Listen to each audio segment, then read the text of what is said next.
with news from across the Federation, spanning the region and covering the globe. This is the Kyssfm SKN News Now Evening Edition, your one true source for news. And now your presenter.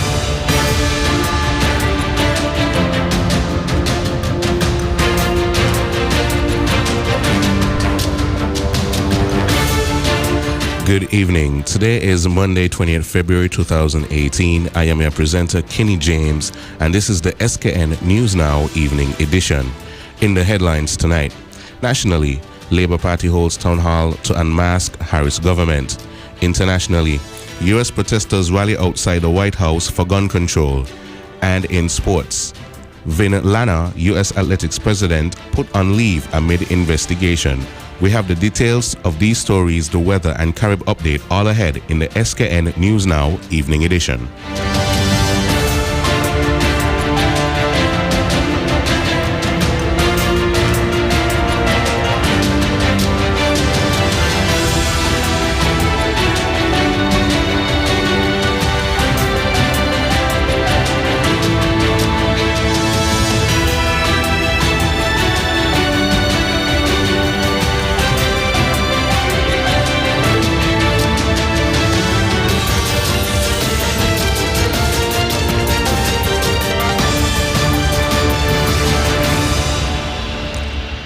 The St. Kitts Nevis Labour Party will be holding its first town hall meeting for the year later this evening at 7 p.m. at Odge's Conference Room Camps site. This is the party's first of a series of town halls to be held throughout 2018. Under the theme, The Rise of a Dictator, the St. Kitts Nevis Labour Party officials said the event intends to further unmask and expose the government led by Prime Minister Timothy Harris. The party said, we intend to highlight the rise of a dictatorship in St. Kitts and Nevis, the trampling of our democracy, and unrelenting corruption in St. Kitts and Nevis. The town hall comes at a time when the party is up in arms with the Speaker of the House, Michael Perkins. Honorable Perkins has since received 2 letters from Honorable Cornelius Maynard and the St. Kitts Nevis Labour Party itself for reportedly being biased in the House and working hand in hand with the government. Meanwhile, Clecton Phillip demands financial information on Times Caribbean government arrangement. A number of persons around St. Kitts and Nevis have launched an investigation into the financial arrangements between the government of St. Kitts and Nevis, led by Dr. Timothy Harris, and the online blog Times Caribbean.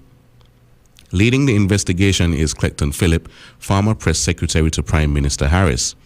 In his wisdom, Philip, while speaking on social media, said the principles behind Times Caribbean Online obviously have a direct access to the thugs, Timothy Harris, unity government, as quite often they are the first movers of government information, decisions, and policy positions.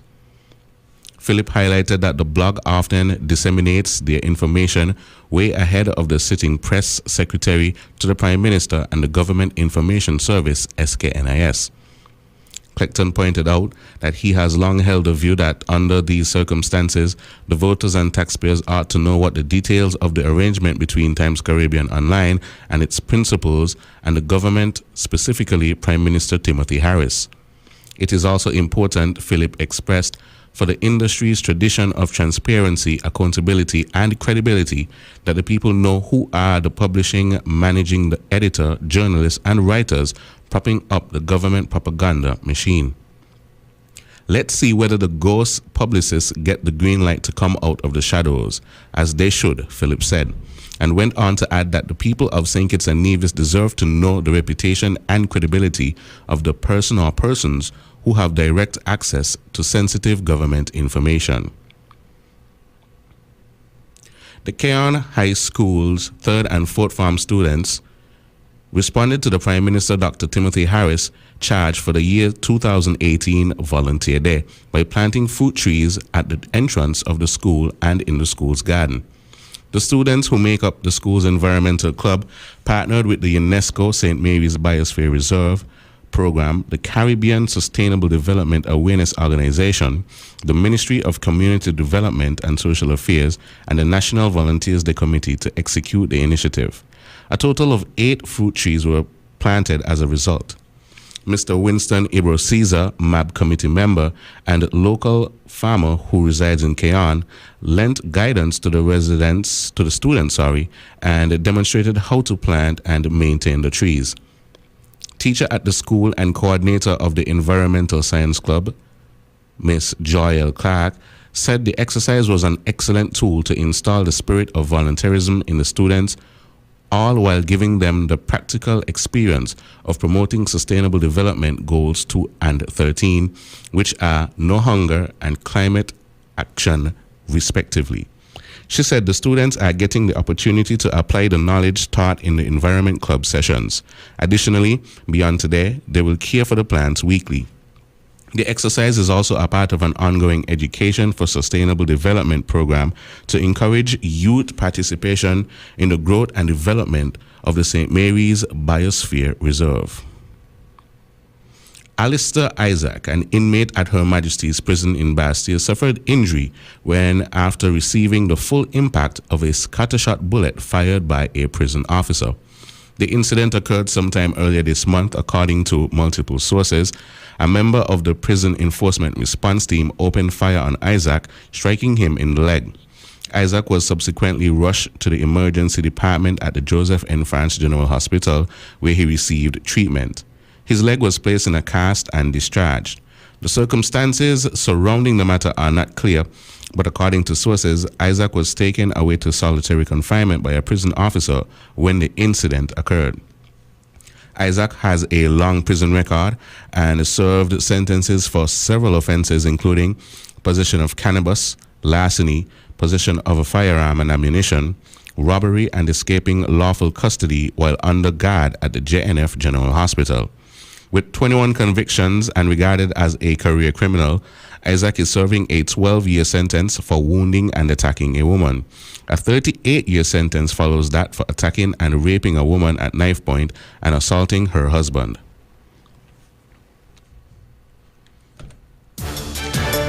Stay tuned, still to come, international news, sports, the weather, and Carib update.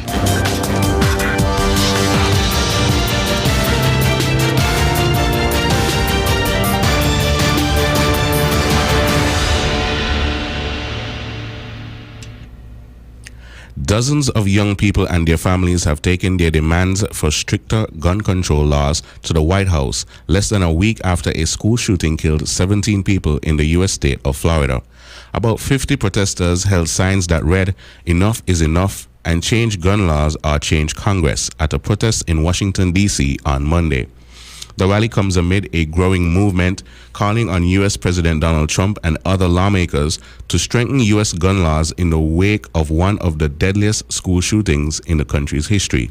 At least 17 people were killed when a gunman opened fire on students and teachers at Marjory Stoneman Douglas High School on last Wednesday. Al Jazeera's Alan Fisher, reporting from Washington, said the protesters were reading out the names of victims of school shootings that have taken place in the U.S. since 1999. They are here because they say enough is enough, and then there now comes a point where children in schools have to be protected, and if that means changing the gun laws, that's what's going to have to happen, Fisher said. Trump and other U.S. officials have also been under pressure to sever ties to the National Rifle Association, NRA, a powerful gun lobby group that has been blamed for the unwillingness of U.S. lawmakers to pass gun control legislation. While the president sent his condolences to the victims of the Florida attack, he has largely avoided talking about changes to U.S. gun laws. In a statement on Monday, White House Press Secretary Sarah Huckabee Sanders said the president is supportive of efforts to improve the federal background check system for gun purchases. However, about 300 school shootings have taken place across the U.S. since 2013. Gun controversy group Newton estimates the protesters, Fisher reported, have decided that they want to talk about it, and they want politicians to talk about it, and they want there to be some sort of action. Students have emerged at the forefront of the calls for gun control, threatening to hold mass walkouts to get the government to take action. Nationwide protests are also being organized unmatched. Maldives Parliament has approved the extension of a state of emergency by 30 days in a vote the opposition condemned as illegal. The move on Tuesday comes amid continuing protests in the capital, Male, and widespread international condemnation by the intentional 15-day emergency imposed by President Abdul Yemen on February the 5th. Yemen had cited threats to national security after the Supreme Court overturned criminal convictions against 9 of his opponents and ordered their release. He sent the army to storm the Supreme Court building and arrest the island nation's chief justice and another judge on the top court's bench. His estranged half-brother, former President Moimun Abdul Gayoom, who has sided with the opposition, was also arrested. The 3 remaining judges on the Supreme Court then reversed part of their verdict on the release of Yemen's opponents. Later, judges also revoked the reinstatement of 12 parliamentarians who were stripped of their seats for defecting to the opposition. The crisis prompted near-daily protests by opposition supporters and resulted in sporadic clashes between protesters and police. 2 journalists were assaulted by riot police during a protest on Friday. Key tourist markets, including China and the UK, also issued travel advisories to the upmarket holiday destination. The 15-day emergency was set to expire on Tuesday, and Yamin asked the parliament on Monday to extend it by another 30 days due to the present threat to national security and constitutional crisis caused by the Supreme Court's ruling, according to a statement by his office. The opposition boycotted Tuesday's vote, and the emergency extension was approved with 38 ruling party legislators voting in favor. In a statement, the opposition said the extension was illegal and void, citing a constitutional provision that requires 43 members of the 85-member House to be present in the chamber when voting on a matter of public compliance. However, Speaker Abdullah Masaya introduced the vote on Tuesday, said parliamentary regulations do not require the constitutional mandate in order to extend a state of emergency. In a statement, Ibrahim Mohamed Solih, leader of the opposition parliamentary group, said President Yamin failed to muster the required number of votes to pass his emergency legislation, and so Yamin has ratified and extended the emergency illegally. President Yamin has in effect hijacked the entire state and is ruling the Maldives like a military dictator. Earlier in the day, India's foreign minister urged Yamin against the move.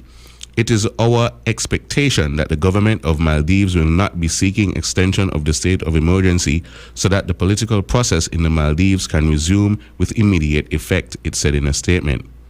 The UN Human Rights Chief called the emergency an assault of democracy earlier this month. Stay tuned, still to come, sports.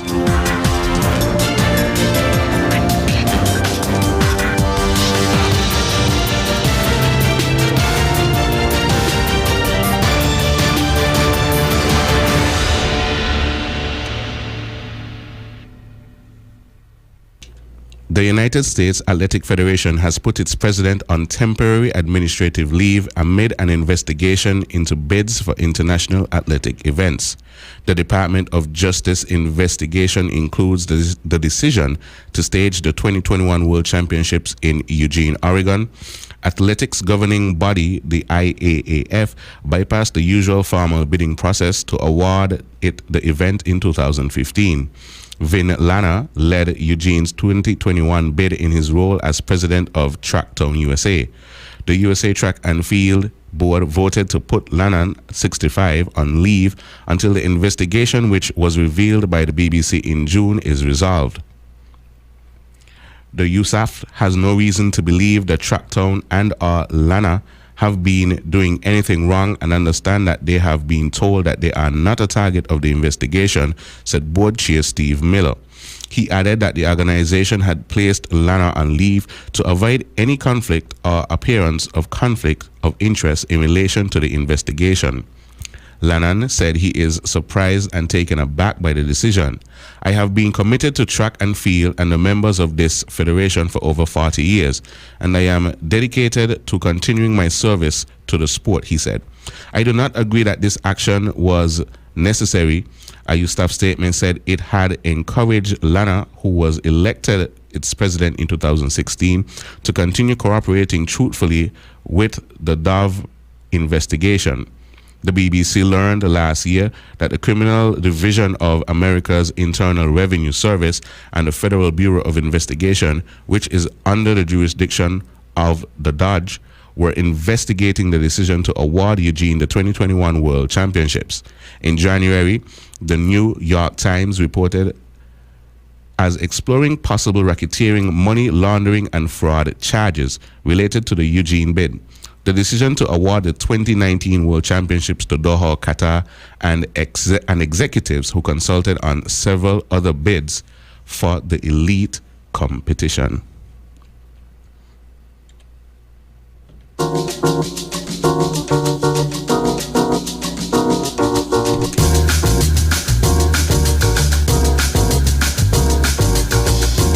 And now we take a look at today's weather forecast. A deep layered high pressure ridge will maintain a relatively stable atmosphere over the Leeward Islands tonight and tomorrow. However, shallow clouds embedded within a moderate to fresh breeze will cause brief interruptions to otherwise normal weather conditions. Therefore, skies over St. Kitts and Nevis tonight will be partly cloudy with a chance of a brief passing shower. Tomorrow will be partly sunny in general with a chance of a brief early morning and late afternoon shower. Winds are east-northeasterly at an average speed between 15 to 19 miles per hour, occasionally reaching to an average of 24 miles per hour over coastal waters and elevated terrains. Seas are rough with heights between 2.1 to 2.8 meters or 7 to 9 feet. A small craft warning remains in effect while seabathers should be very cautious, particularly in the near coastal waters east of the islands. The sea level pressure is 1019.4 millibars or 30.10 parts of an inch. The sun will set today at 6:14 p.m.